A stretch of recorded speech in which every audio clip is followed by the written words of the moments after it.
আপনারা দেখেছেন হেফাজত ইসলামের সারা বাংলাদেশ থেকে শাপলা চত্বরে গিয়েছিল কিভাবে গণহত্যা করেছে।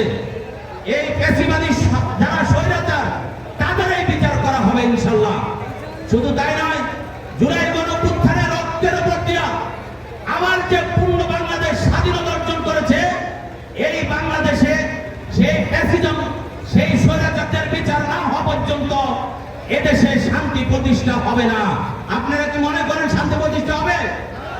আমরা যে সমস্ত স্বৈরাচার এবং যারা ভোটচোর, যারা এদেশের মানুষকে অন্যায়ভাবে গুম করেছে, খুন করেছে, তাদের বিচার না হওয়া পর্যন্ত এদেশে শান্তিপূর্ণ নির্বাচন প্রতিষ্ঠা হতে পারে না। হবে?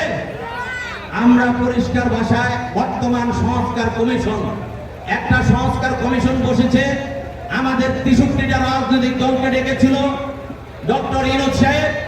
আমরা পরিষ্কার ভাষায় বলে দিয়েছি, যারাই এই সংস্কার কমিশনের যে যে প্রস্তাব দিবে তাদের প্রস্তাবের উপরে ওনারা একটা গণপরিষদ গঠন করতে চাচ্ছে।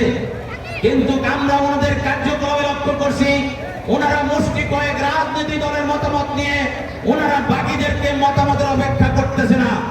ওনারা যে ওয়াদাবদ্ধ হয়েছিলেন 63টা রাজনৈতিক দলের প্রত্যেকের কাছে তাদেরকে যে তাদের সংস্কারের যে রূপরেখা সেটার হার্ড কপি তারা পাঠাবে, কিন্তু তারা সেই হার্ড কপি পাঠাতে ব্যর্থ হয়েছে।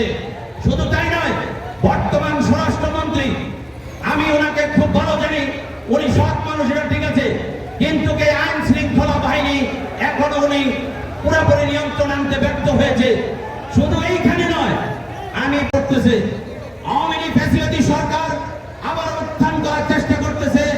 আওয়ামী লীগের যে স্বৈরতন্ত্র যে কায়েম করেছিল বাংলাদেশে, এই সন্ত্রাসীকে আপনারা প্রতিষ্ঠা দিবেন।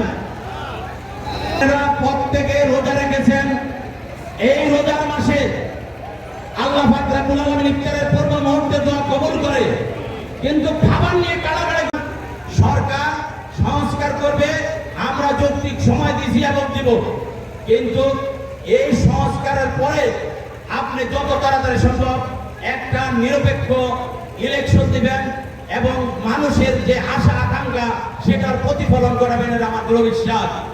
শুধু তাই নয়, আমরা পরিষ্কার ভাষায় বলছি, আমরা একটা সুষ্ঠু শান্তিপূর্ণ কোন উচ্ছৃঙ্খলতা হবে না, যেখানে মানুষের ভোটের অধিকার নিশ্চিত থাকবে, মানুষ নিরাপদে ভোট কেন্দ্রে যাবে এবং নিরাপদে ভোট কেন্দ্র থেকে বাড়িতে যাবে, এরকম একটা রাষ্ট্র আমরা প্রতিষ্ঠা করতে চেয়েছি এবং অন্তর্বর্তী সরকারের কাছে আমরা এটাই দাবি জানাইছি।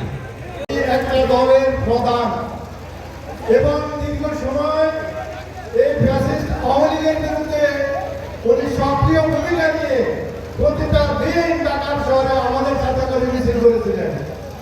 কিন্তু আজকে আফসোস, আমরা মিছিল করেছি কিন্তু আমাদের সেই কাঙ্ক্ষিত ফল আমাদের কিছু রাজনৈতিক ব্যক্তির কারণে আসে নাই। অধিকার পরিষদ ৭৪ জেলা শাখার পক্ষ থেকে আমি আপনাদের শুভেচ্ছা জানাচ্ছি। খেয়াল রাখতে হবে, আমাদের প্রত্যেক রাজনৈতিক দলের মধ্যে ভালো কাজের প্রতিযোগিতা থাকবে, একে অপরকে প্রতিযোগী হিসেবে দেখবো, প্রতিপক্ষ হিসেবে দেখবো না, তাহলে আমাদের মধ্যে ভাতৃত্ব থাকবে, সম্প্রীতি থাকবে। আমরা চাই বাংলাদেশের সকল রাজনৈতিক মিলে একটি সুন্দর বাংলাদেশ মিলনে একসাথে গড়ব।